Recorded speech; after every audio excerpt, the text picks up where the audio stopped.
That is on the topic of liquid crystal. जैसा कि दरमियान से कुछ टॉपिक जो है मैंने एक्सक्लूड कर दिए हैं, तो वो इसी वजह से एक्सक्लूड किए हैं क्योंकि आपका जो स्मार्ट सिलेबस है उसके अंदर वो टॉपिक शामिल नहीं है, जिसमें एवेपोरेशन था, वेपर प्रेशर था, इसके अलावा उसके अंदर बाकी टॉपिक था बॉइलिंग पॉइंट। तो इस तरह के जितने भी टॉपिक्स हैं वो सारे अब आपके सिलेबस के अंदर जो है शामिल नहीं हैं। तो इसलिए हम डायरेक्ट जो है वो आगे लिक्विड क्रिस्टल्स के टॉपिक के ऊपर जो है वो आ चुके हैं और लिक्विड क्रिस्टल्स को जो है वो आज हम डिस्कस करेंगे। अच्छा, लिक्विड क्रिस्टल्स क्या होते हैं? सबसे पहले अगर हम इसकी डेफिनेशन देखें तो डेफिनेशन हम ये करते हैं, the turbid liquid phase of a solid that exist in between the melting temperature and a clearing temperature is called liquid crystal. हमारे पास जो है एक ऐसी टर्बिड सी फेज आती है किसी भी सॉलिड के अंदर, जब हम उसको जो है वो मेल्ट करने की कोशिश करते हैं तो मेल्टिंग टेम्परेचर और क्लियरिंग टेम्परेचर के दरमियान में एक उसकी ऐसी टर्बिड सी फेज आती है जिसको हम लिक्विड क्रिस्टल का जो है नाम देते हैं। बेसिकली ये फिनोमेना कब ऑब्जर्व हुआ और किसने ऑब्जर्व किया? तो इसके अंदर प्रॉब्लम ये आ रही थी कि शुरू के अंदर जब हम देखें तो हमारे पास कोई भी जो सॉलिड होता है जब उसको मेल्ट किया जाता है तो अपने मेल्टिंग पॉइंट के ऊपर वो कंप्लीटली मेल्ट होता है और मेल्ट होके किसी लिक्विड स्टेट के अंदर कन्वर्ट हो जाता है। यानी कि किसी भी सॉलिड को अगर आप मेल्ट करें तो अपनी मेल्टिंग पॉइंट के ऊपर वो जो है वो कंप्लीटली मेल्ट होके लिक्विड स्टेट में चला जाता है। अब इसकी डिस्कवरी जब हुई तो इसमें अंदर पता ये चला कि फ्रेडरिक रिनिट्जर इन 1888 ऑस्ट्रियन बॉटनिस्ट था, जो कि बॉटनी का जो है एक काफ़ी अच्छा जो है वो समझ लें कि एक बड़ा अच्छा साइंटिस्ट था, ऑस्ट्रियन बॉटनिस्ट था फ्रेडरिक रिनिट्जर। 1888 के अंदर उसने ना कुछ एक्सट्रैक्ट निकाला एक पौधे से और उस एक्सट्रैक्ट में था कोलेस्ट्रॉयल बेंजोएट। ये जो कोलेस्ट्रॉयल बेंजोएट था ये एक ऑर्गेनिक कंपाउंड है। उसने जब इसको हीट किया तो उसने ये जानने की कोशिश की कि कोलेस्ट्रॉयल बेंजोएट का जो मेल्टिंग पॉइंट है वो कहाँ पर है। अच्छा, उसने जब इस सॉलिड को हीट किया तो 145 डिग्री सेल्सियस के ऊपर ये सॉलिड जो है वो मेल्ट होना स्टार्ट हो गया, लेकिन इसकी जो शेप थी वो मिल्की शेप थी, एक टर्बिड सी शेप के अंदर जो है ये कन्वर्ट हुआ। अब मेल्टिंग पॉइंट एक ऐसा टेम्परेचर होता है जहां पर कंप्लीटली एक सॉलिड जो है वो मेल्ट होकर लिक्विड में कन्वर्ट हो जाता है, लेकिन उसके लिए ये बात हैरान कुन थी कि ये लिक्विफाई भी हो रहा था और साथ ही साथ इसका टेम्परेचर भी इंक्रीज हो रहा था, जबकि नॉर्मली सॉलिड ऐसा नहीं करते, क्योंकि नॉर्मली जो सॉलिड होते हैं उनके मेल्टिंग पॉइंट फिक्स होते हैं, डेफिनेट होते हैं, जबकि इसका मेल्टिंग पॉइंट तो डेफिनेट नहीं था, क्योंकि इसके अंदर जैसे जैसे उसको हीट करता जा रहा था तो मेल्टिंग पॉइंट के ऊपर भी इसका टेम्परेचर बढ़ रहा था और अभी ये कंप्लीट लिक्विड स्टेट में भी कन्वर्ट नहीं हुआ था। तो दैट्स वाई उसने इस टर्बिड मिल्की लिक्विड स्टेट को नाम दिया that is the liquid crystal. तो उसने कहा ये लिक्विड क्रिस्टल है क्योंकि इसके अंदर लिक्विड्स की भी प्रॉपर्टीज हैं और क्रिस्टल्स की भी प्रॉपर्टीज हैं। लेकिन जब इसको उसने फर्दर हीट किया तो 179 डिग्री सेल्सियस के ऊपर जाके ये मिल्की फेज जो है वो क्लियर लिक्विड के अंदर कन्वर्ट होगी। तो यहीं से उसने डिफाइन किया कि ऐसी एक टर्बिड फेज जो कि एक मेल्टिंग टेम्परेचर और क्लियरिंग टेम्परेचर के दरमियान एग्जिस्ट करती है, that turbid phase is called as liquid crystal. इस टर्बिड फेज को हम नाम देते हैं लिक्विड क्रिस्टल का। 1888 के अंदर जो है फ्रेडरिक निंटजर ऑस्ट्रियन बॉटनिस्ट था, उसने फर्स्ट टाइम इस फेज को डिस्कवर किया था। तो वहीं से हमने डेफिनेशन भी की और इसी तरह से हम कहते हैं कि किसी भी क्रिस्टल या किसी सॉलिड को जब आप मेल्ट करते हैं तो ये लिक्विड क्रिस्टल में अगर कन्वर्ट होता है और उससे आगे मजीद मेल्ट करते हैं तो वो लिक्विड के अंदर कन्वर्ट हो जाता है। तो here is the melting temperature and here is the clearing temperature. तो दो टेम्परेचर के दरमियान में जो फेज एग्जिस्ट करती है उस फेज को कहा जाता है लिक्विड क्रिस्टल। तो ये लिक्विड क्रिस्टल की डिस्कवरी थी और इस तरीके से इसको जो है फर्स्ट टाइम फ्रेडरिक निट्जर ने जो है वो डिस्कवर किया था। देन इसके अंदर इसकी करेक्टरिस्टिक्स की बात करते हैं कि इसकी करेक्टरिस्टिक्स क्या है। तो करेक्टरिस्टिक में देखें, they have properties of both liquids and crystals. यानी कि ये जो लिक्विड क्रिस्टल है इसके अंदर क्रिस्टल की भी प्रॉपर्टीज हैं और साथ ही साथ इसके अंदर जो है लिक्विड्स की भी प्रॉपर्टीज होती हैं। तो सॉलिड्स वाली प्रॉपर्टीज भी इसके अंदर शो होती हैं और साथ ही साथ लिक्विड्स वाली जो प्रॉपर्टीज हैं वो भी इसके अंदर जो है वो शो होती हैं। तो इस तरह के दोनों तरह की प्रॉपर्टीज जो है ये रिप्रेजेंट कर सकता है, जैसे कि कौन सी ऐसी प्रॉपर्टीज हैं जो लिक्विड्स की तरह होती हैं? तो लिक्विड्स की तरह की प्रॉपर्टीज में होती है विस्कोसिटी। विस्कोसिटी आप जानते हैं कि किसी भी लिक्विड के अंदर जो फ्लूइडिटी होती है उसके अंदर जितनी रुकावट पैदा होती है, जिसको रेजिस्टेंस आप कहते हैं, रेजिस्टेंस टू फ्लो, उसका नाम है विस्कोसिटी। तो ये विस्कस होते हैं, इनकी विस्कोसिटी काफी हाई होती है। जैसे लिक्विड्स की प्रॉपर्टी है विस्कोसिटी, तो लिक्विड क्रिस्टल भी विस्कोसिटी जो है वो शो करते हैं। इसके अलावा दूसरी प्रॉपर्टी है सरफेस टेंशन। लिक्विड्स होते हैं उनके अंदर एक प्रॉपर्टी होती है सरफेस टेंशन की, जैसे कि वाटर के अंदर भी आपने एक्वस टेंशन के नाम से इसको चैप्टर नंबर 3 में डिस्कस किया था। तो सरफेस टेंशन जो है वो सरफेस टेंशन लिक्विड्स के अंदर जो है प्रेजेंट होती है, और यही सरफेस टेंशन जो है वो लिक्विड क्रिस्टल में भी मौजूद थी। तो दैट्स व्हाई ये सेकंड प्रॉपर्टी है जो इसकी लिक्विड्स के साथ मैच करती है। थर्ड प्रॉपर्टी जो है that is called as fluidity. तीसरी प्रॉपर्टी इसके अंदर फ्लूइडिटी है, यानी कि ये फ्लूइड होते हैं। फ्लूइड क्या होता है? तो फ्लूइड हम उस सब्सटेंस को कहते हैं विच कैन फ्लो, जो फ्लो कर सकती है वो फ्लूइड है। तो इसी तरह से हम कहते हैं ये भी फ्लूइडिटी रखते हैं और ये इजीली फ्लो कर सकते हैं, ठीक है। तो इनके अंदर फ्लूइडिटी होती है, सरफेस टेंशन होती है और विस्कोसिटी होती है, जस्ट लाइक लिक्विड्स। तो लिक्विड्स की तरह की ये प्रॉपर्टीज इसमें शो होती हैं। जबकि सॉलिड लाइक प्रॉपर्टीज इसकी कौन कौन सी हैं? तो सॉलिड लाइक प्रॉपर्टीज में पहली प्रॉपर्टीज आ जाती हैं ऑप्टिकल प्रॉपर्टीज। ऑप्टिकल प्रॉपर्टीज वो प्रॉपर्टीज जो लाइट डिपेंडेंट होती हैं। ऑप्टिक्स का वर्ड जो है वो यूज ही लाइट के लिए होता है। तो लाइट की प्रॉपर्टीज है जैसे कि डाइफ्रैक्शन है, रिफ्रैक्शन है। तो इस तरह की जो प्रॉपर्टीज होती हैं ऑप्टिकल प्रॉपर्टीज, जो कि क्रिस्टल शो करते हैं, सॉलिड शो करते हैं, तो वैसे ही प्रॉपर्टी लिक्विड क्रिस्टल भी शो करते हैं। तो इस वजह से हमने कहा कि ये वो प्रॉपर्टीज हैं जो कि सॉलिड्स की हैं, लेकिन लिक्विड क्रिस्टल भी इन प्रॉपर्टी को शो करता है। इसके अलावा दूसरी प्रॉपर्टी है ऑर्डरली अरेंजमेंट। जो सॉलिड्स होते हैं उनके अंदर हम आगे चल के डिस्कस भी करेंगे कि क्रिस्टलाइन सॉलिड हैं और अमॉर्फस सॉलिड हैं। तो क्रिस्टलाइन सॉलिड या क्रिस्टल्स की बात करें तो उनके अंदर प्रॉपर अरेंजमेंट मौजूद होती है, और सेम ही अरेंजमेंट जो है वो लिक्विड क्रिस्टल भी पोजेस करते हैं एट डिफरेंट टेम्परेचर। तो दैट्स हम कहते हैं कि इसके अंदर भी जो है वो एक प्रॉपर अरेंजमेंट है, जस्ट लाइक सॉलिड। तो ये वो प्रॉपर्टीज हैं जो इसकी सॉलिड्स के साथ मैच करती हैं। तो कुछ प्रॉपर्टीज हैं जो लिक्विड्स के साथ मैच करती हैं, कुछ प्रॉपर्टीज हैं वो सॉलिड्स के साथ मैच करती हैं। तो इस वजह से हम कहते हैं कि liquid crystal is intermediate between liquids and crystals. Crystal mean solid and liquids जो है वो आप जानते हैं कि एक स्टेट है, फेज है। तो इन दोनों के दरमियान में जो एक स्टेट एग्जिस्ट करती है that is called as liquid crystal. तो ये इनकी कैरेक्टरिस्टिक्स हैं।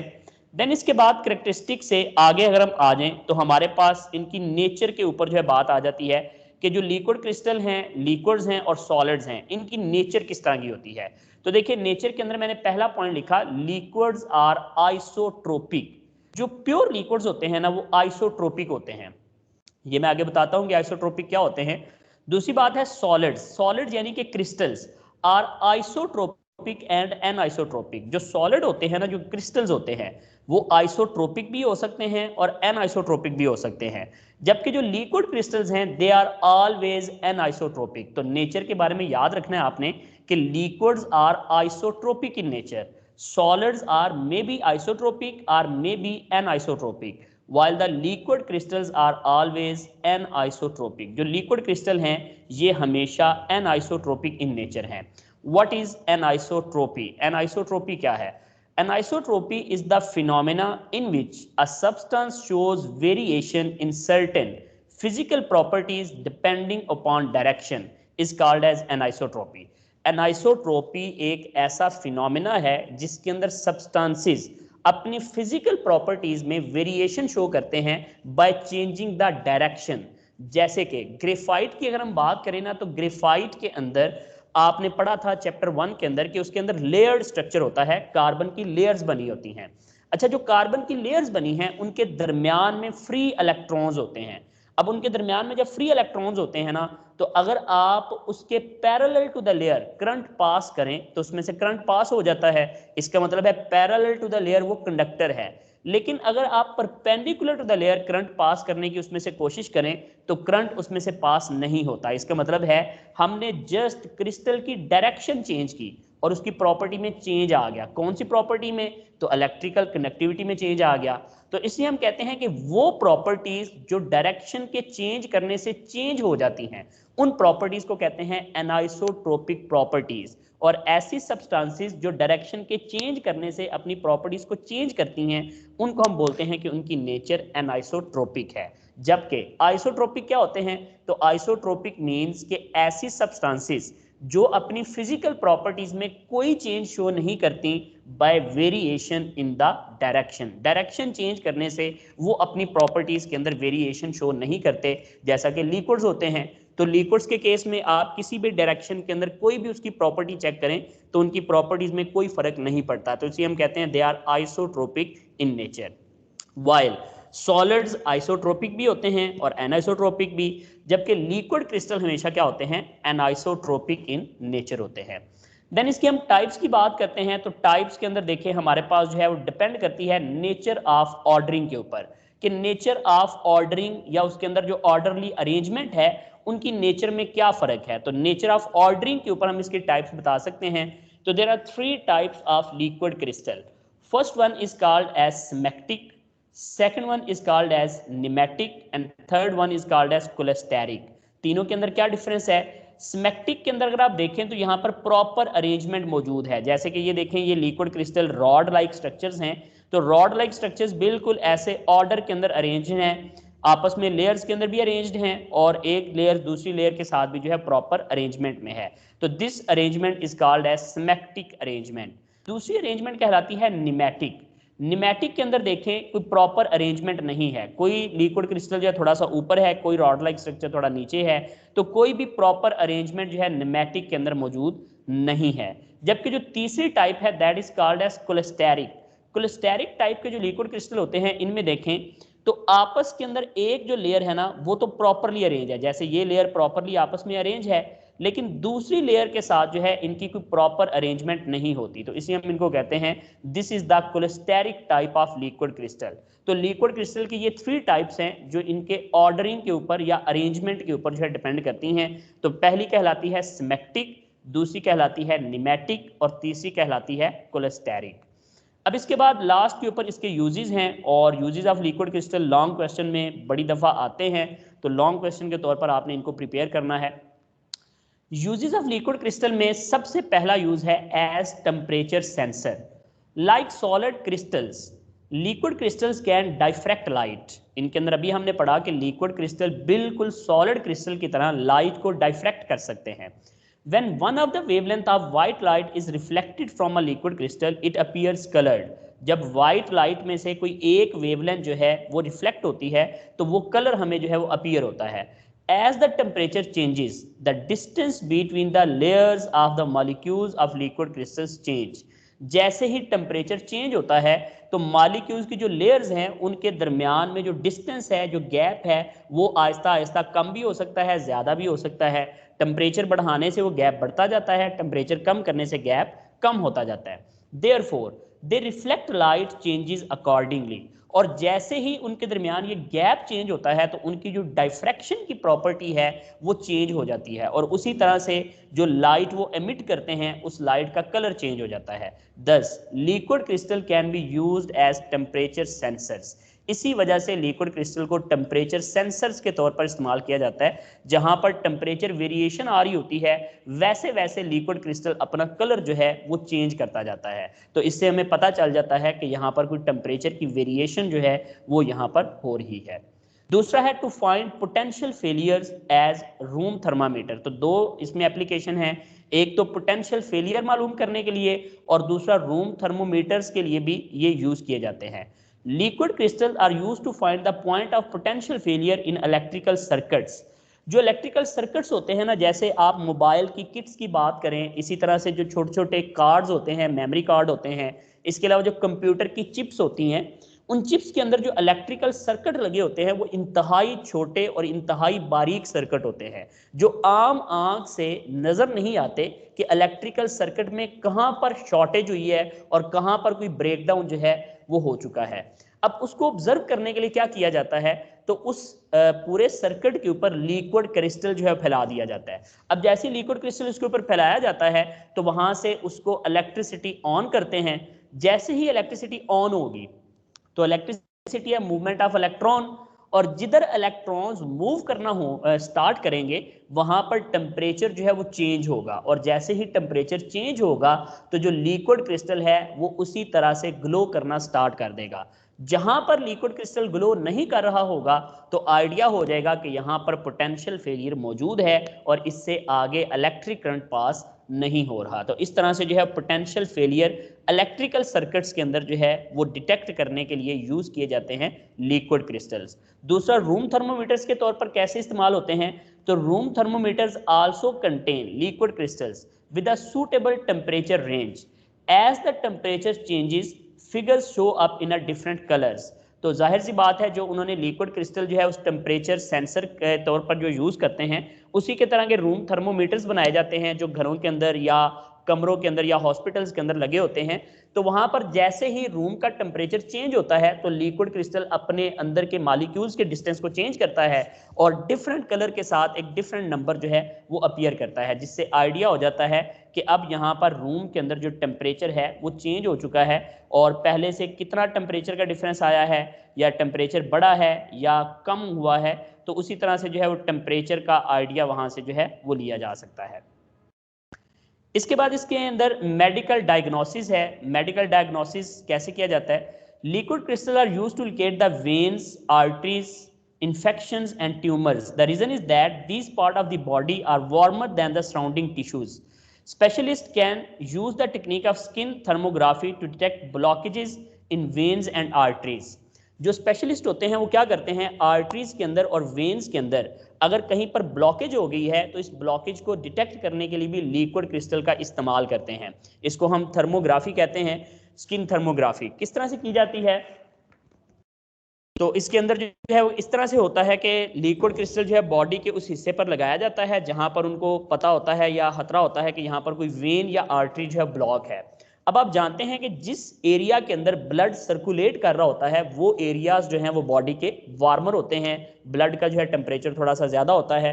तो जैसे ही वो उस पूरे हाथ के ऊपर या कहीं पर भी जिसके ऊपर वो चेक करना चाह रहे हैं कि वहां पर कोई आर्टरी ब्लॉक है या वेन ब्लॉक है, तो जैसे ही वो उसके ऊपर लिक्विड क्रिस्टल फैलाएंगे तो थोड़ी देर के बाद वो देखेंगे कि जहां पर ब्लड फ्लो कर रहा था वहां पर लिक्विड क्रिस्टल का कलर जो है वो चेंज होगा, और जहां पर ब्लड फ्लो नहीं कर रहा होगा वहां पर लिक्विड क्रिस्टल का कलर जो है वो एक डिफरेंट कलर शो करेगा। तो उनको पता चलेगा कि यहाँ पर आर्टरी ब्लॉक वेन जो है वो ब्लॉक हो चुकी है और फिर उसको डायग्नोज करके तो उसका जो है वो ट्रीटमेंट करेंगे। इस तरह से when a layer of liquid crystal is painted on the surface of the breast, a tumor shows up as a blue area which is colored blue। ठीक है, हॉट एरिया होता है, ट्यूमर जो होता है वो भी आपको पता है कि ट्यूमर्स जो होते हैं वो बॉडी की निस्बत उनका टेम्परेचर थोड़ा ज्यादा होता है। तो जितने भी कैंसर सेल्स हैं या ट्यूमर्स हैं उनकी डिटेक्शन के लिए भी जो है वो लिक्विड क्रिस्टल का इस्तेमाल किया जाता है। तो लिक्विड क्रिस्टल जो है बॉडीज के ऊपर फैला दिया जाता है और उसके बाद जहां पर भी कोई इस तरह का होगा जिसके अंदर ट्यूमर सेल होगा या कोई और भी इस तरह का सेल जो कि बाकी बॉडी से थोड़ा वार्मर होता है, तो उसका कलर जो है वो लिक्विड क्रिस्टल ब्लू शो करता है, जिससे आइडिया हो जाता है कि यहाँ पर कोई एक हॉट एरिया मौजूद है या कोई ट्यूमर सेल जो है मौजूद है। This technique has been successful in the early diagnosis of breast cancer. तो ब्रेस्ट कैंसर के अर्ली डायग्नोसिस के लिए ये टेक्निक जो है बहुत ज़्यादा सक्सेसफुल है। देन इसमें इलेक्ट्रिकल डिवाइसेस के अंदर जो लिक्विड क्रिस्टल हैं they are used as the display, जिनको LCDs कहा जाता है। LCD liquid crystal display of electrical devices such as digital watches, जैसे जो डिजिटल वॉचेस हैं, इसके अलावा कैलकुलेटर्स, जो आप बड़े कैलकुलेटर्स आम यूज़ करते हैं उनके अंदर भी लिक्विड क्रिस्टल डिस्प्ले होता है। एंड लैपटॉप कंप्यूटर्स, और इसके अलावा जो लैपटॉप कंप्यूटर्स हैं अब तो इनके अंदर एडवांसमेंट आ चुकी है, LEDs आ रही हैं, लेकिन इससे पहले LCDs होती थी, तो लैपटॉप के अंदर LCDs थी। These devices operate due to fact that temperature, pressure and electromagnetic field easily affected the weak bonds which hold molecules together in liquid crystal। तो ये इस वजह से इन डिवाइसेस के अंदर यूज होते हैं क्योंकि टेम्परेचर, प्रेशर और मैग्नेटिक फील्ड इजीली इन मॉलिक्यूल्स के बॉन्ड्स को ब्रेक भी कर सकते हैं, जिसकी वजह से हम इनका इस्तेमाल करते हुए जो है वो डिस्प्ले के तौर पर इनको यूज करते हैं। इसके अलावा सॉल्वेंट्स इन क्रोमेटोग्राफी, क्रोमेटोग्राफी एक टेक्निक है जिसके अंदर हम इसको सॉल्वेंट के तौर पर भी जो है इस्तेमाल करते हैं लिक्विड क्रिस्टल को।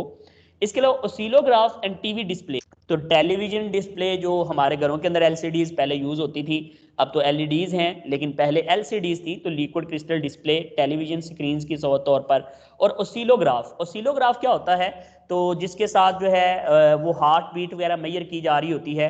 तो अगर आपने वो देखा हो तो एक ग्राफ की सूरत में वो जो है वो इंडिकेशन कर रहा होता है। तो उसकी जो डिस्प्ले है ओसिलोग्राफ का, वो भी लिक्विड क्रिस्टल से ही बनाया जाता है। तो ये लिक्विड क्रिस्टल के जो है वो यूजेस आपने बड़े अच्छे तरीके से जो है याद करने हैं फॉर द लॉन्ग क्वेश्चन।